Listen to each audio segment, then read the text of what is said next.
Bismillahirrahmanirrahim. Assalamualaikum warahmatullahi wabarakatuh.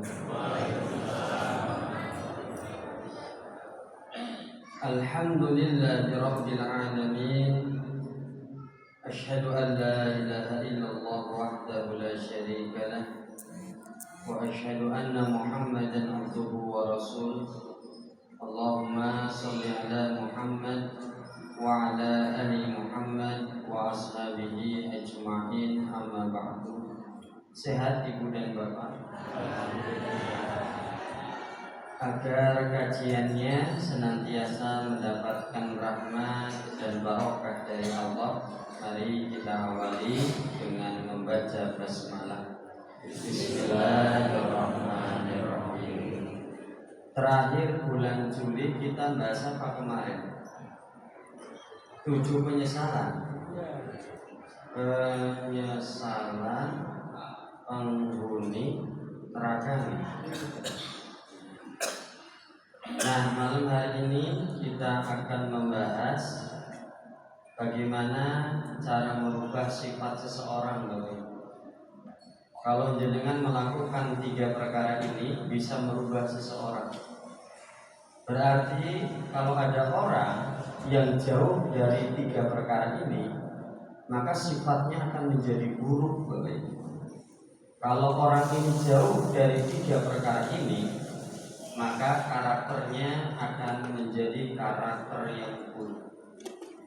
Judul malam hari ini, bagaimana cara Nabi Muhammad mengubah bangsa Arab. Jadi ibu dan bapak, sebelum Islam datang, kondisi masyarakat Arab itu karakternya, sifatnya itu sangat buruk. Sebelum agama Islam datang, orang Arab sudah memiliki agama. Ada yang agama Yahudi, ada yang agama Nasrani, ada yang menyembah api, ada juga yang menyembah berhala. Orang-orang Yahudi kenapa bisa ada di kota Hijaz, Makkah, Madinah, dan Taif? Karena orang Yahudi dulu tinggalnya kan di Palestina. Pada tahun 70 Masehi, Palestina ini diserang bangsa Romawi. Sebagian orang Yahudi kabur dari Palestina, kemudian memasuki kota Madinah. Kenapa mereka pilih pindahnya ke Madinah? Karena di dalam kitab Taurat dikabarkan Nabi terakhir itu akan keluar, kisi-kisinya keluar di daerah yang ditumbuhi banyak pohon kurma, dan daerah ini diapit oleh 2 gunung, ibu dan bapak. Makanya kalau kita lihat dari atas kota Madinah, posisi Madinah tuh kayak gini, Bapak Ibu. Ini peta perang Khandaq. Perang Khandaq yaitu perang parit, karena Nabi Muhammad membuat parit untuk melindungi kota Madinah. Kenapa orang-orang kafir Quraisy cuma bisa menyerang dari depan? Karena dilihat dari peta dari atas, kota Madinah itu diapit oleh 2 gunung, belakangnya juga gunung, tengah-tengahnya ditumbuhi banyak pohon kurma.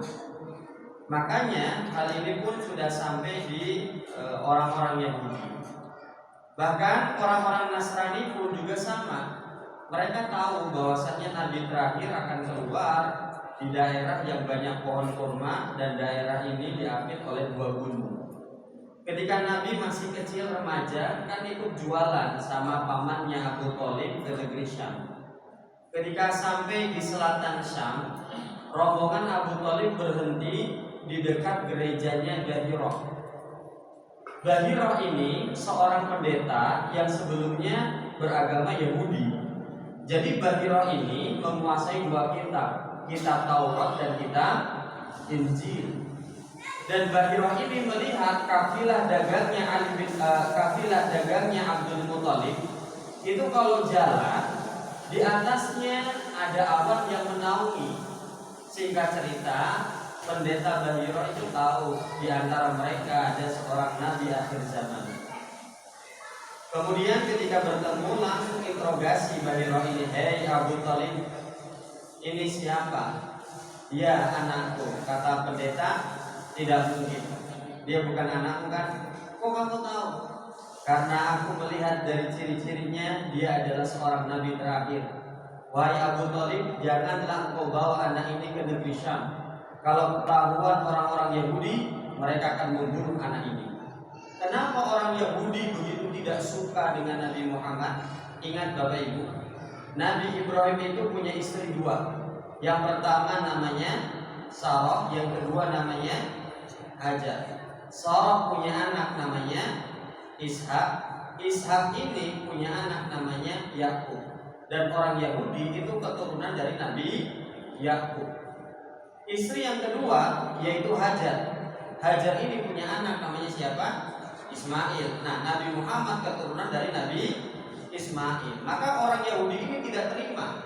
Kenapa Nabi terakhir turun dari seorang yang dilahirkan budak Hajar itu? Makanya dengkinya luar biasa orang Yahudi ini. Makanya kalau ketemu Nabi itu pengen membuat kecelakaan kepada Nabi. Itu Bapak Ibu sedikit sejarahnya. Hal ini sudah dituliskan dalam Quran surah Al-A'raf ayat 157. Alladzi yajidunahum maktuba indahum fi Taurati wal Injil. Bahwasannya kedatangan Nabi Muhammad sudah dituliskan di dalam kitab Taurat dan kitab Injil. Ibu dan Bapak, selain agama Yahudi dan Nasrani, orang Hijaz mereka juga menyembah patung-patung berhala. Tapi sebelumnya orang Mekah Madinah ini aslinya itu mengikuti agama Nabi Ibrahim dan Nabi Ismail, yaitu agama Hanif yang hanya menyembah Allah. Dan yang merusak agama Nabi Ibrahim dan Ismail adalah Amru ibnu Luhai, Bapak Ibu. Ini Amru ibnu Luhai. Dia ini suatu hari pergi ke negeri Syam. Ketika sampai di Syam, dia melihat Al-Amalik, suku Amalik, wahum ya'budun al-asnam, menyembah patung berhala. Kemudian Amru ibnu Luhai ini minta patungnya satu, illa Makkah, kemudian dibawa ke Mekah. Farusibahu ilal Ka'bah, kemudian patung ini didekatkan di dekat Ka'bah, wa Hubal, dan patung ini dinamakan patung Hubal. Semenjak itulah orang-orang Arab mulai menyembah patung berhala. Jadi mereka sudah punya agama. Saat itu di zaman jahiliyah, kahin atau dukun memiliki posisi status sosial yang tinggi, sangat dihormati. Kemudian perempuan tidak memiliki harga diri, tidak dihargai. Pada zaman Arab jahiliyah, mereka ini belum mengenal Allah dan Rasulullah. Perempuan itu tidak sama dengan laki-laki, artinya kalau makan bareng laki-laki tidak boleh. Jadi kalau laki-laki selesai makan baru perempuan boleh ikut makan. Perempuan hanya dijadikan tempat melampiaskan hawa nafsu.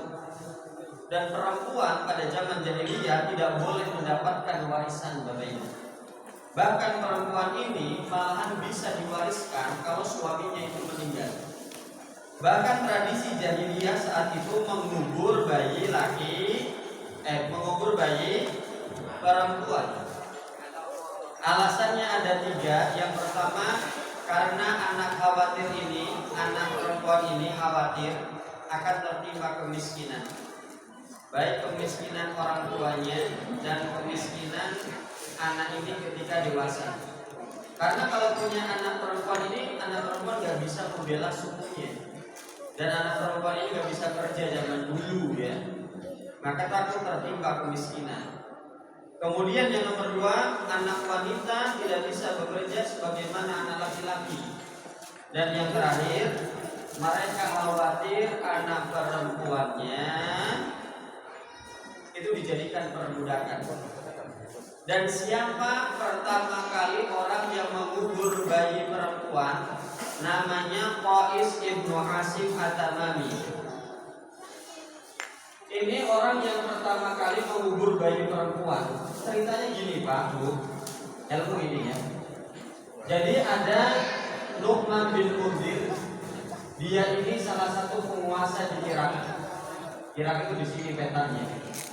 Nah, Nu'man bin Munzir keturunan Bani Tamim di daerah Hijaz.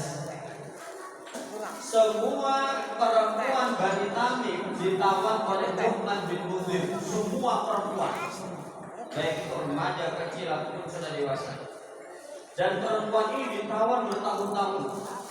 Termasuk anaknya Qais bin Asim itu ditawan oleh Nu'man bin Munzir. Hingga suatu hari Bapak dan Ibu terjadi gencatan senjata, perdamaian antara Bani Tamim dengan penguasa Irak. Ketika terjadi perdamaian, Bani Tamim ini bilang, wahai penguasa Irak, lepaskanlah anakku. Jadi Qais ini bilang, lepaskanlah anak perempuanku yang telah kau tawan. Maka anak perempuannya dikeluarkan. Ternyata anak perempuannya sudah menikah dengan salah satu laki-laki dari Irak.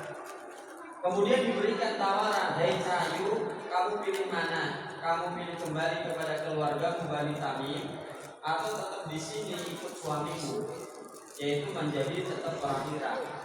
Ternyata anak perempuan ini Fahtarot zaujaha, lebih memilih ikut siapa? Suaminya. Jadi perempuan anak yang Qais ini lebih memilih ikut suaminya. Maka Qais bin Asim ini sakit hatinya, karena sakit hatinya seorang ayah itu ketika melepaskan anak perempuannya. Betul apa betul Pak? Nek pas acara mantenan itu loh. Ini hanya sebagai gambaran. Nek bapak-bapak kecil ke anak wedok itu abot tenanan.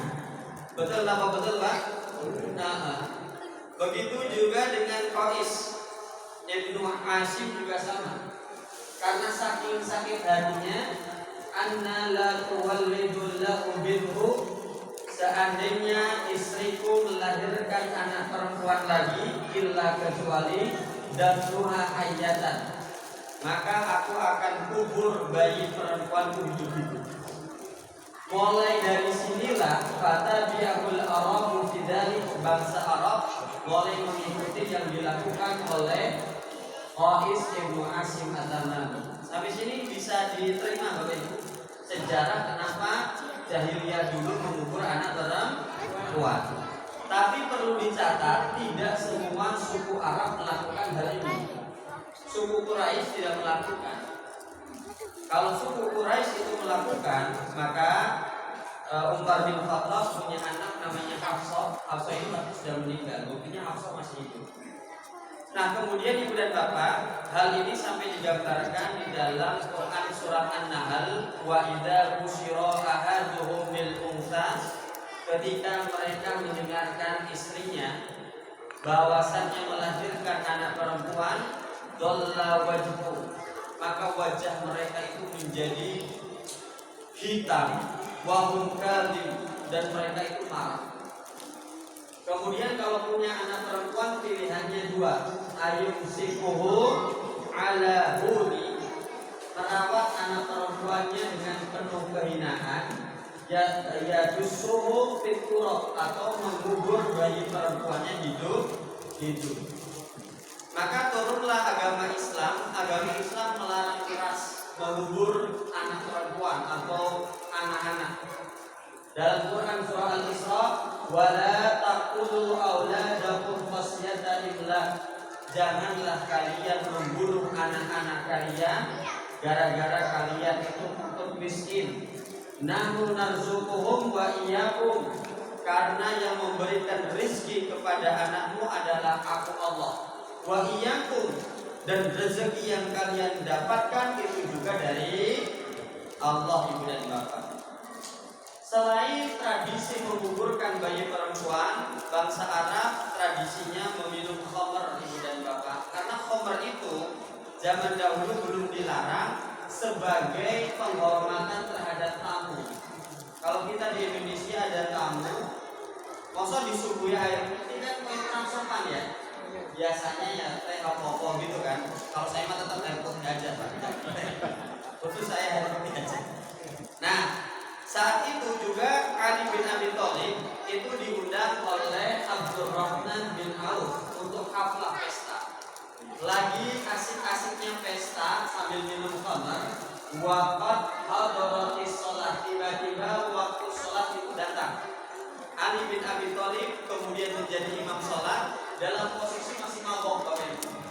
Lalu membaca Quran surah Al-Kafirun. Allahu Akbar. Qul ya ayyuhal kafirun la a'budu ma ta'budun wa nahnu na'budu ma ta'budun. Hei orang-orang kafir, kami tidak akan menyembah apa yang kalian sembah. Kemudian Ali salah mengucapkan, dan kami akan menyembah apa yang kalian sembah. Gara-gara kejadian ini Allah menurunkan surah Ya ayyuhalladzina amanu, hai orang-orang yang beriman, la taqrabus shalah, janganlah kalian mendirikan salat dalam keadaan mabok, hatta ta'lamu ma taqulun, sampai kalian mengerti apa yang kalian ucapkan. Ibu dan bapak, selain tradisi minum khamar, orang Arab jahiliyah senangnya juga perjudian. Salah satu jenis judinya adalah binar dasyir, yaitu bermain dadu. Ibu dan bapak, kata Nabi Muhammad, barang siapa yang bermain dadu, maka annama sabagha, dia ini seperti mencelupkan yadahu, tangannya, fil lahmil khinzir wadami, dia mencelupkan tangannya ke daging babi atau darah babi. Artinya perbuatan ini dilarang. Lalu apa hukumnya bermain dadu untuk permainan bocil seperti main ular tangga atau monopoli? Kan pakai dadu, guys. Ternyata dalam kitab Al-Majmu' Al-Fatawa, para ulama memberikan fatwa wallahibu binarbi haramun. Bermain-main menggunakan dadu termasuk perkara yang tidak boleh. Lebih baik dari ngapunten. Zaman saya wis ora usum main ular tangga, kabeh monopoli. Bocil-bocil lebih senang main. Jadi sebelum Islam datang, orang-orang Arab jahiliyah perilakunya tidak memanusiakan manusia. Mereka kaya dari hasil perjudian, dan mereka hidup di masyarakat dengan sistem rimba. Yang kuat tetap hidup, yang lemah mati. Maka kemudian datanglah Islam. Nabi berdakwah 23 tahun, di Mekah 13 tahun, 3 tahun sembunyi-sembunyi, 10 tahun terang-terangan. Kemudian hijrah ke kota Madinah, berdakwah 10 tahun, kemudian wafat. Dalam waktu 23 tahun, Nabi mampu merubah bangsa Arab yang sebelumnya menyembah berhala menjadi orang-orang yang mentauhidkan Allah, yang sebelumnya merendahkan kaum perempuan kemudian memuliakan orang perempuan, yang sebelumnya merampok, begal, khamar, berjudi menjadi orang-orang yang menjadi lebih baik. Ternyata yang membaca Sirah Nabawi bukan orang-orang Islam saja. Orang-orang nonis banyak yang membaca Sirah Nabawi. Contohnya Mahatma Gandhi. Beliau membaca Sirah Nabawi kemudian berkata, saya sedih karena tidak lagi ada cerita yang tersisa dari kehidupan yang agung. Jadi masih penasaran dengan karakter Nabi yang mulia. Thomas Charlie Nonis, seorang sejarawan, mengatakan, betapa menakjubkan ada seorang manusia sendirian, yaitu Nabi Muhammad, dapat mengubah suku-suku yang sebelumnya saling berperang, suka berpindah-pindah, menjadi orang-orang yang memiliki peradaban cuma dalam waktu 2 dekade. Terus apa yang dilakukan Nabi Muhammad sampai beliau bisa merubah karakter bangsa Arab?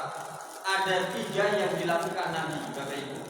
3 perkara ini kalau jenengan lakukan untuk diri sendiri, maka jenengan akan terhindar dari karakter kriminal, karakter buruk. Ini penting, Bapak Ibu. Ternyata 3 cara ini disampaikan oleh Allah dalam Quran surah Al-Jumu'ah ayat 2. Kita sudah hafal semua. A'udzu billahi minasyaitonir rajim. Walladzi ba'atsa fil ummiyina rasulan minhum. Allah telah mengutus kepada kalian seorang yang ummi, yang tugas Nabi ini satu, yatlu alaihim ayatihi, membacakan Al-Quran. Yang kedua, wa yuzakkihim, membersihkan jiwa mereka dari kotoran dosa. Yang ketiga, wa yu'allimuhumul kitaba wal hikmah, mengajarkan kepada mereka ilmu agama. Inilah 3 tips yang dilakukan oleh Nabi untuk mengubah karakter sebuah bangsa mereka. Kalau kita lakukan ke diri kita, insya Allah kita akan berubah jadi orang lebih baik. Kita ubah satu-satu. Yang pertama, yatlu alaihim ayatihi. Jadi obat pertama, pengen orang itu berubah, dekatkan orang ini dengan Al-Quran, Bapak Ibu. Jadi kalau jenengan pengen anak cucu jenengan anak yang soleh-solehah, dekatkan mereka dengan Al-Quran. Kata Ustadz Adi Hidayat, Al-Quran itu sungguh unik. Barang siapa yang sering membacanya, atau sering menghafalnya, atau sering memahami isinya, maka Al-Quran akan mengubah diri dia. Mana dalilnya Al-Quran itu bisa mengubah seseorang? Dalam Quran surah Ibrahim ayat 1. Kitabun anzalnahu ilaika litukhrijan nasa minadh-dhulumati ilan nur. Al-Quran adalah kitab yang Allah turunkan kepada Nabi Muhammad.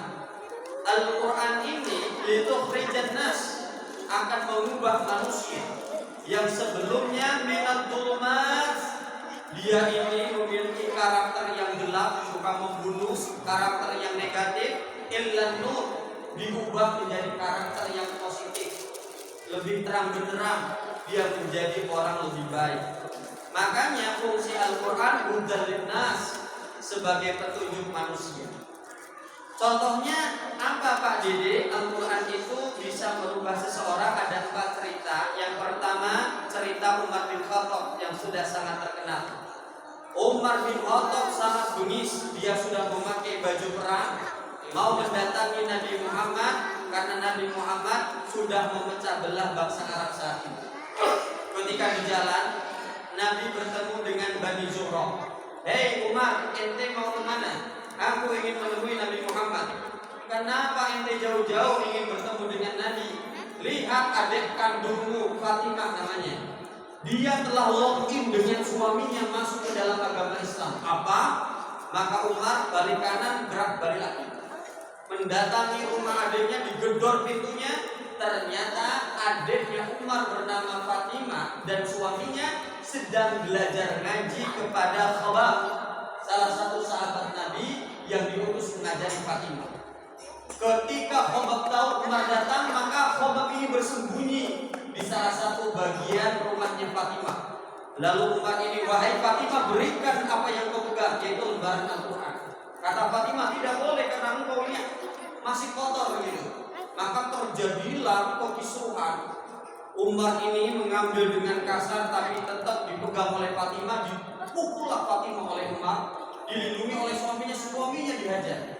Melihat adiknya dan adik iparnya terkapar, merasa iba hati Umar. Lalu bilang, ya sudah, kalau saya tidak boleh mengambil lembaran itu, tolong bacakan isinya. Maka dibacakan isinya oleh Fatimah dari Quran surat Toha ayat 1 sampai ayat 4. Sampai di kalimat innani annallahu la ilaha illa ana fa'buduni wa aqimis shalah li dzikri. Sesungguhnya diriku Allah, tiada ilah yang hak untuk disembah kecuali Allah. Maka beribadahlah kalian kepada Allah dan dirikan salat untuk mengingat Allah. Mendengarkan ayat ini, hati Umar kemudian bergetar. Lalu bilang, wahai Fatimah, antarkan aku bertemu dengan Nabi Muhammad. Mendengarkan ucapan Umar, Khobab ini kemudian keluar dari persembunyiannya. Ketika sudah keluar bilang kayak gini, wahai Umar, semoga engkau termasuk orang yang didoakan oleh Nabi. Karena ketika Islam pertama kali muncul di Mekah, ada keluarga Yasir dan Sumayyah yang disiksa dengan sadis sampai meninggal. Saat itu Nabi tidak bisa menolong. Melihat kejadian ini, Nabi berdoa, Allahumma a'izzal Islam, ya Allah kuatkanlah Islam ini, bi ahabbi hadaini rajulaini ilaika, dengan di antara dua laki-laki siapa yang paling kau cintai? Bi Abi Jahal atau bi Umar ibn Khattab? Ternyata yang dipilih oleh Allah mendapatkan hidayah siapa? Umar bin Khattab. Kisah yang kedua, Al-Quran bisa merubah seseorang. Raja Najasyi menangis gara-gara mendengarkan Al-Quran. Sebelum hijrah ke kota Madinah, ibu dan bapak, ada sebagian sahabat Nabi hijrah ke Habasyah atau Ethiopia. Saat itu Ja'far bin Abi Thalib sampai di Habasyah bertemu dengan Raja Najasyi. Raja Najasyi singkat cerita pokoknya, wahai Ja'far, tolong bacakan wahyu yang dibawa oleh Nabi di kota Mekah. Maka Ja'far bin Abi Thalib membacakan Quran surah Maryam ayat 1-4. Mendengarkan hal ini, Raja Najasyi kemudian menangis. Hal ini diabadikan dalam Quran surah Al-Maidah ayat 83. Wa idza sami'u ma unzila ila rasul. Dan ketika Raja Najasyi ini mendengarkan Al-Quran yang diturunkan kepada Nabi Muhammad, tara a'yunahum, terlihat matanya Raja Najasyi ini tafidu min adam, yaitu basah oleh air mata, ibu dan bapak, bergetar hatinya. Kisah yang nomor 3, orang yang berubah gara-gara mendengarkan Al-Quran, kisahnya Fudail bin Iyad. Fudail bin Iyad adalah seorang begal, seorang perampok yang ditakuti. Suatu hari Fudail bin Iyad jatuh cinta kepada seorang perempuan. Malam-malam Fudail bin Iyad mendatangi perempuan ini. Ternyata perempuan yang dia cintai sedang membaca Al-Quran, Quran surah Al-Hadid ayat 16. Alam yakni, kapan tiba waktunya, lilladzina amanu, untuk orang-orang yang beriman, an takhsha qulubuhum li dzikrillah, hati mereka takut ketika mereka ingat kepada Allah. Maka mendengarkan ayat ini, Fudail bin Iyad bergetar hatinya. Lalu dia ngomong, iya ya, kapan waktunya aku bertobat? Mosok selamanya aku akan menjadi begal seperti ini. Kemudian Fudail bin Iyad bertobat, memperbaiki diri, belajar ilmu agama dengan sungguh-sungguh, sampai Fudail bin Iyad mendapatkan gelar Abidul Haramain, ahli ibadah dua kota suci, yaitu Madinah dan Mekah. Dan Fudail bin Iyad ini menjadi seorang ustadz, paranya ustadz. Jadi ustadznya para ustadz. Jadi ustadz kalau ngaji ke siapa? Fudail bin Iyad berubah gara-gara mendengarkan Al-Quran. Kisah yang keempat, orang yang berubah gara-gara Al-Quran ini bukan orang, tapi bangsa jin. Ketika Nabi selesai dakwah di Thaif, Nabi dilempari sampai kakinya, tumitnya berlumuran darah.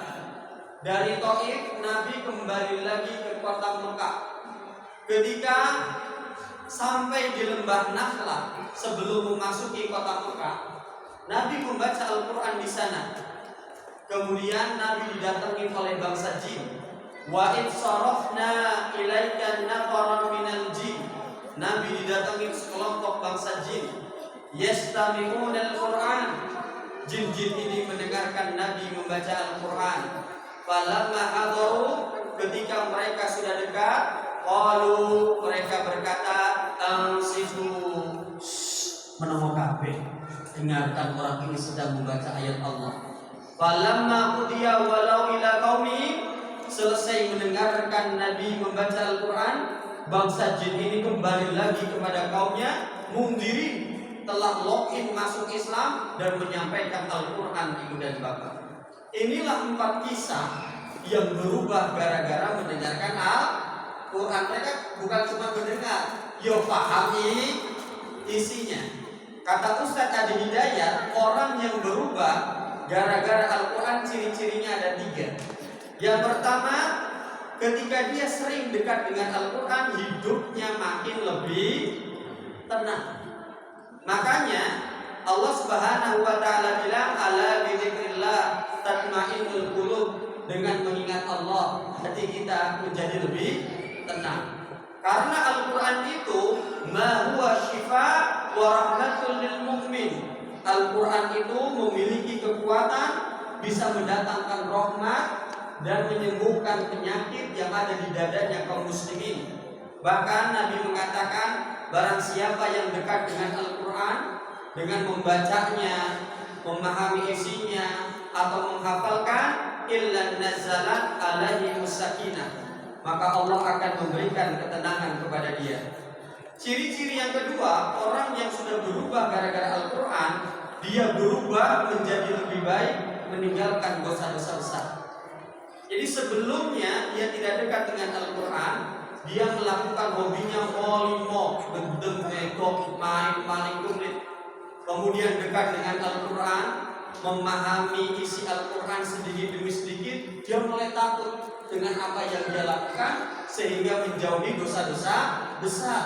Dia berubah jadi orang lebih baik.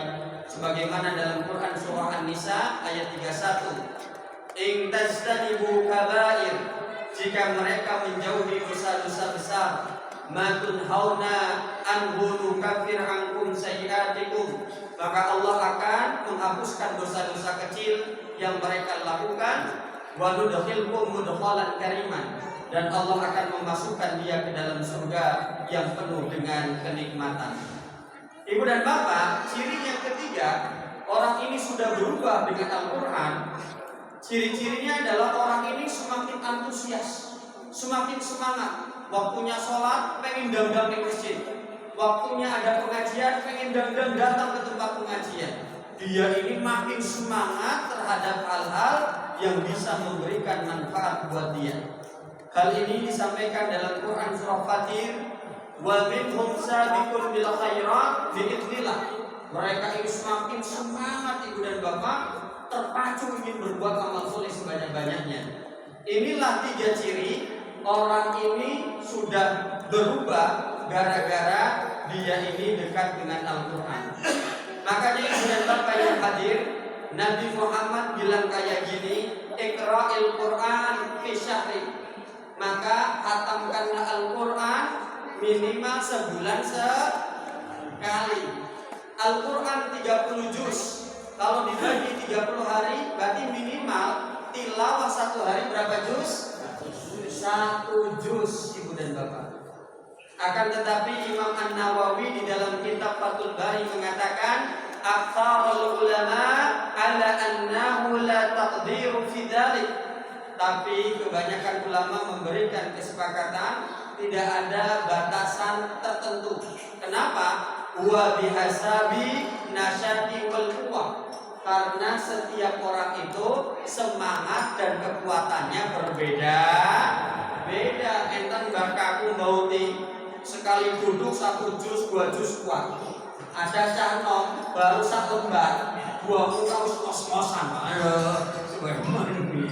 Tiap orang itu kekuatan dan semangatnya beda. Si penting tiap hari maca Quran darus tilawah. Bisa diterima sampai sini? Ya. Obat yang kedua, cara merubah seseorang yang dilakukan oleh Nabi. Obat yang kedua adalah wa yuzakihim. Nabi itu membersihkan jiwa-jiwa orang Arab dari perbuatan dosa. Orang Arab sebelumnya membunuh anak perempuan, minum khamr, berjudi, hatinya jadi kotor. Makanya kata Nabi, innal mu'min idza annaba kana nuqta sauda di qalbi. Perbuatan dosa itu kalau dilakukan seseorang, 1 dosa 1 noda hitam, 1 dosa 1 noda hitam. Kalla bal rana ala qulubihim ma kanu yaksibun. Dan dosanya terus menerus dilakukan, maka hatinya menjadi hitam. Dan ingat Bapak Ibu, badan kita ini cuma benda mati yang digerakkan oleh hati. Makanya kata Nabi, inna fil jasadi mudghah. Sesungguhnya di dalam dada manusia itu ada 1 gumpal. Idza soluhat soluhal jasadu kullu. Bila segumpal ini baik, maka baik pula seluruh tubuh. Maka yang Nabi lakukan agar orang ini jadi orang yang baik, bersihkan hatinya. Kalau hatinya sudah bersih, sudah baik, maka anggota yang lain jadi baik. Maka melakukan namanya tazkiyatun nafs. Apa itu tazkiyatun nafs? Membersihkan hati, dari karat-karat dosa, Bapak Ibu. Dibersihkannya pakai apa Pak Dede? Soklin apa Baiklin? Ternyata membersihkan dosa yang nempel di hati adalah dengan ibadah-ibadah yang dilakukan kita, Bapak Ibu. Makanya kata Imam Al-Qurtubi, innama sumiya Ramadan, kenapa Ramadan itu dikatakan sidatu romda, panas yang terik, li'annahu yarmad dunub bil amali sholih. Karena Ramadan itu waktunya membakar dosa dengan berbagai amalan soleh. Maka ilmu yang kedua yang dilakukan Nabi untuk merubah bangsa Arab agar jadi orang baik, disemangati untuk puasa, baik yang sunnah ataupun yang wajib. Karena puasa yang dilakukan seorang akan membersihkan dosa yang nempel di dalam hatinya. Diberikan semangat untuk ibadah sholat, baik yang wajib ataupun yang sunnah. Disemangati tilawah Al-Quran, disemangati memberikan infak atau zakat. Intinya disemangati untuk ibadah. Itu cara yang kedua. Cara yang ketiga yang terakhir, masih kuat Bapak Ibu? Masih. Tinggal 4 menit menit. Cara yang ketiga, obat yang ketiga yang diberikan Nabi kepada orang Arab jahiliyah agar jadi orang yang baik, wa yu'allimuhumul kitaba wal hikmah. Nabi Muhammad mengajarkan kepada orang Arab yaitu Al-Quran dan Sunnah atau ilmu agama. Ibu dan Bapak yang hadir, ilmu agama seperti tafsir, ilmu hadis, bahasa Arab. Ternyata ilmu agama ini, Ibu dan Bapak, oleh Allah sendiri pun dipuji. Perkara yang agung ilmu agama itu. Dijelaskan dalam Quran surah An-Nisa ayat 113. Wa anzalallahu 'alaikal kitaba wal hikmah. Kurang 5 menit sebenarnya. Dan Allah telah menurunkan Al-Quran kepada Nabi Muhammad. Wa 'allamaka ma lam takun ta'lam. Dan Allah mengajarkan kepada Nabi Muhammad ilmu yang sebelumnya Nabi Muhammad tidak ketahui. Kemudian Allah bilang kepada Nabi, wa kana fadlullahi 'alaika 'azima. Wahai Nabi Muhammad, ilmu itu adalah pemberian Allah dari Allah kepada kamu, 'azima. Itu yang agung. Jadi Allah sendiri memuji ilmu agama Al-Quran dan Sunnah, Bapak Ibu. Ibu dan Bapak yang hadir, makanya di dalam hadis Nabi mengatakan kalau Allah ingin merubah seseorang, orang ini menjadi orang yang baik, yang pertama diberikan kepada orang ini, man yuridullahu bihi khairan. Kalau Allah ingin menjadikan orang ini orang yang baik, yufaqihu fiddin. Yang pertama kali Allah berikan kepada dia akan diberikan semangat untuk memperdalam ilmu agama, Bapak Ibu. Kita ini jangan sampai termasuk golongan orang-orang yang dimurkai oleh Allah Subhanahu wa taala. Kata Nabi, innallaha yabghid, sesungguhnya Allah itu murka, marah kepada siapa? Kepada orang-orang alimun bidunya, yang dia ini mahir dalam urusan dunia, jahilun bil akhirah, tapi dia ini tidak paham dengan urusan akhirat, Ibu dan Bapak. Hati-hati.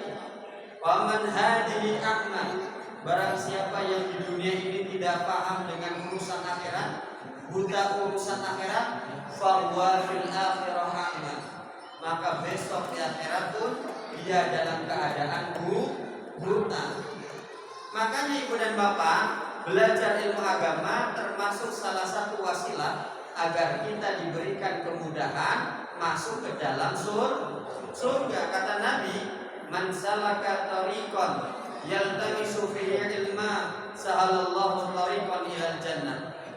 Barang siapa ketika masih hidup senang menuju suatu jalan yang di sana dia akan mendapatkan ilmu agama, sahalallahu tariqan ilal jannah, maka tanda-tanda orang ini kelak akan diberikan kemudahan masuk ke dalam surganya Allah. Makanya ibu dan bapak, kata dosen Dr. Haji Fauruddin Faiz, ngaji itu kan bahasa Jawa, asal katanya dari kata aji. Aji itu kan artinya mulia. Jadi orang nek rampung pengajian harus makin lebih mulia karena tambah ilmu. Makanya kata Allah, yarfa'il ladzina amanu minkum wal ladzina utul ilma darajat.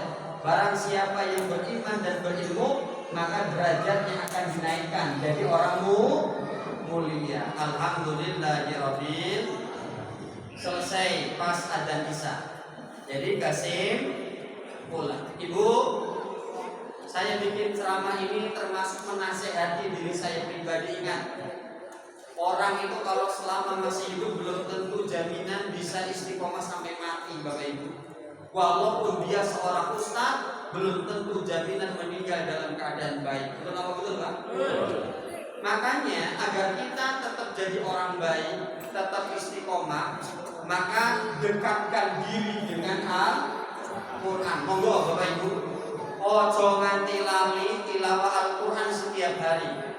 Ya syukur-syukur satu hari satu, lebih dari itu alhamdulillah.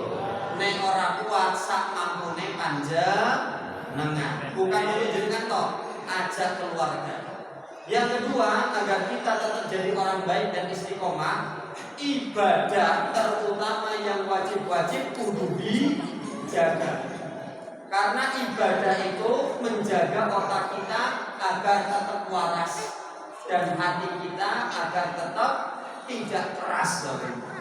Dan yang terakhir, terus belajar ilmu agama terus, walaupun sudah paham diulang lagi biar masuk ke dalam hati. Alhamdulillahirabbil. Jelas apa buatan Bapak Ibu? Oke. Boleh.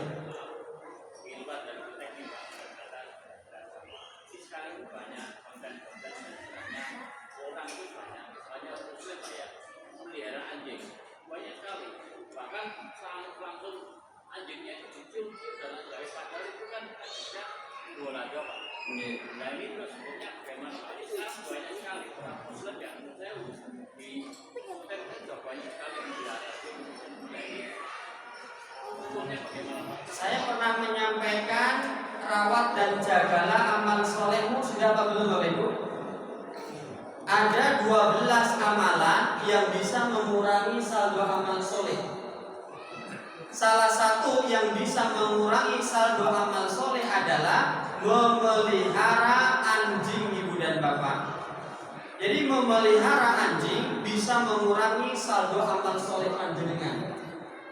Dalilnya mana? Pertama, hadis riwayat Muslim dijelaskan, manik tanal kalba illa kalba masyiyatin aw dhari.